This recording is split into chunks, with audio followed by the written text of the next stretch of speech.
Well, I was planning on making a 3-hour drive to Calgary, a city just south of us here, to pick up some awesome Lego sets that I've been eyeing up for quite some time. But nobody wants to drive in this much snow. Starting the day with the first big snowfall of the season. The dogs love it though. How's your style?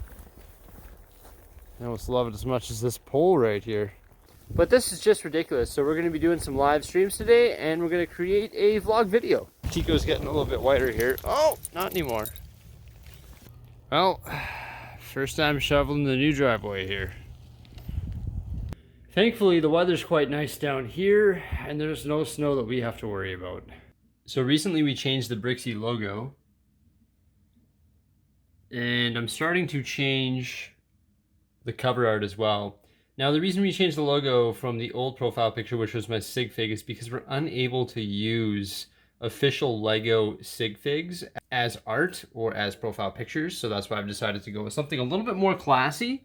And I've actually made it my computer background there. I think it almost matches up with that 18 plus vibe that Lego is giving us. Also, we're working on recreating some new cover art for our channel as well, so that it matches that dark theme. I've scheduled my first live stream for the day, and we're going to be working on trains. You can see I have the ballast track here. It's all damaged and broken and missing tiles, so we're going to be repairing all of that ballast line, and I hope to convert this curve here, the curve on the far side there, and this segment of track here to all be the ballast line as well. So it's going to be a train style Lego City live build, and also I'm going to work on reconstructing or fixing all of these brick model railroader kits here. These are all the spare parts that broke off during the move, so those have all got to be put back onto these, and then we've got a few extra segments of ballast track there that will go into the city here. I am one with the snow. I am one with the snow. A little bit of morning breakfast and my favorite drink of the day, morning coffee. Oh yeah. Just chilling with my homie. We're about to start live streaming here, and I'm looking at the cover art and I'm just thinking to myself, wow, it looks classy, clean, simple, elegant. Also, what I really like about it, when you look at the Bricksie homepage here, the things that really stand out now are the video thumbnails. Sometimes the really colorful cover art will actually take away from your videos, and I think the new look really pops. It's sort of like that Lego 18 plus packaging. The set or the minifigures really stand out on that black background, and that's sort of what we're going for there. Well, it's time to sort this track here and start working on the Lego City. So we just finished up an extremely successful stream there. We accomplished so much. We changed all the train track to the ballast line. You can see a lot of it, I still need some of these 1x1 tiles here. I just don't have enough, but I'll have to order a couple hundred of those probably. At least here in the front, it's all nicely ballast, and we also have the trains operating. Well, the ones with batteries are officially operating. So you can see the yellow and blue passenger train making its way around the city now, which is pretty exciting. And all over here is all done as well, so the ballast line looks pretty fresh. I don't have enough ballast track to do the entire thing, so the train lines here are still not done, and same with the train lines here that go over top of that drop table. Gonna work in some cliff edges and stuff and neatly integrate all of this. Those supports are just temporary for right now. Also, you can see we've got a lot of leftover track right here. There's a bunch of curve here, and there's some straight and flex down here that's now organized, which is pretty cool. Also, we have a bunch of the train supports over here in my part inventory, just right here. So what we plan to do in the near future is actually create an elevated line here for the Lego City as well.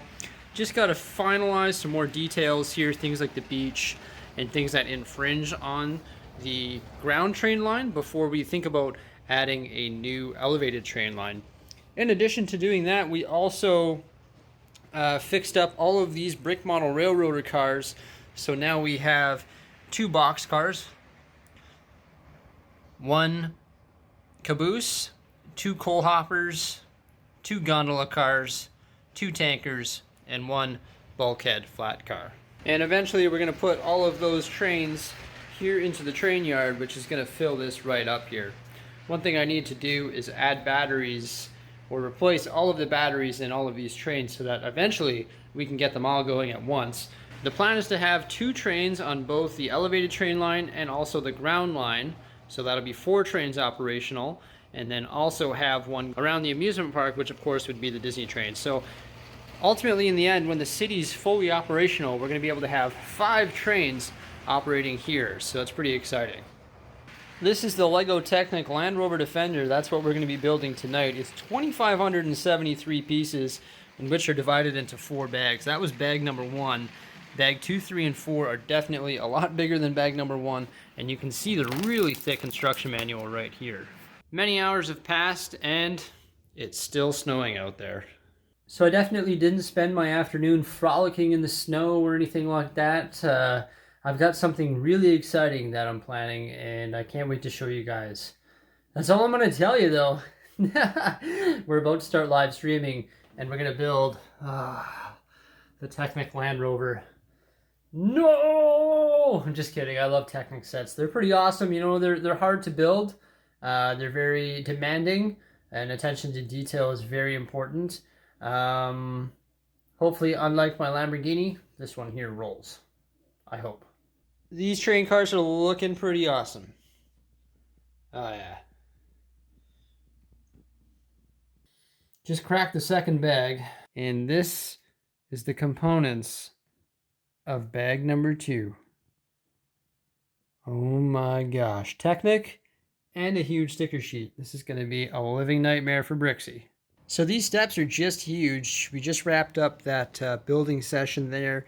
Essentially, we've done the marriage. So we've married the back half with the front half, joining it all together. It's absolutely amazing how much movement and how advanced these Technic sets are. They flabbergast me every time, no matter how many times I build them. This one is the Land Rover Defender. And of course, we have the Bugatti, also the Lamborghini, and the Porsche 911 RSR. However, I do not have the orange Porsche, and by far the most technically challenging ones to build in the Technic lineup were actually these ones here, Whack and Bash. They feature the highly sophisticated pullback function, which was just nearly impossible for me to build. I'm just kidding. It also sits beside another Technic vehicle that we have, which is the 4x4 Extreme Off-Roader. It's a decent RC car. You're not going to get the speed that you want out of an RC car, nor the power, but the way that they can motorize those things is really, really cool. And one thing that we did the other day was set up this, and I'm just absolutely flabbergasted on the way that we were able to set this up. Essentially what we did is we took the IKEA billy shelves. If you guys have them, you could rig it up the exact same way. We took the little pins that hold the shelves in place, we put them in, and we put the shelf vertical, and then we took the brackets that are designed to screw the billy shelf into the wall and secure it to the wall, cut them, and used the washers and screws found in the billy shelf packaging, and screwed the brackets into place so that it holds those pins in place, and then you're able to secure the bat wing just like that there. And then we got the bat wing and all the Batmobilia below, which is wicked. I'm extremely satisfied with the way we were able to set that up. One thing I didn't talk about yesterday, I don't think, is the minifigure dilemma here. We got all these minifigures that are just a horde on the bottom of the shelf here.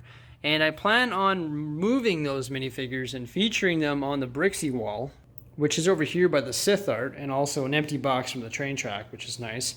So we've got the Bricksie plaque made, sort of the name plaque, and that's going to be a section in the wall. Eventually, I'm going to make the wall stand floor to ceiling right here, so it's going to be absolutely gigantic. We have a whole bunch of parts that we're going to be using that have come in fan mail, and this huge bin of parts right here is going to go into creating that. So I haven't forgot about that project, and we're probably going to start building the larger section of the Bricksie wall and within the next couple weeks. So that's going to be really, really exciting. But I need to work on getting this Lego City finalized. Things like Ninjago, you guys all know that. Ninjago and beach and boat docks and stuff over there, and a bunch of other stuff as well. Just one step at a time. We also need to build all the stuff in the hoard there so we can start to fill up the tops of these shelves in and around the Lego room and Lego City. So yeah, I wasn't able to make it to Calgary today to pick up those sets. However, Braden, a member here on my YouTube channel who actually located those sets for me, is going to mail them to me. So they've got some exciting unboxings happening in the near future and some exciting live streams as we're going to be building 2 sets that I've been eyeing up for an extremely long time, and I can't wait to get them. Huge shout out to Braden. Thank you so much. You guys remember to like, subscribe, stay tuned for some more great stuff coming out in the near future. I hope you guys like this vlog, and take care. Have a wonderful day. Thanks for watching. Bye for now.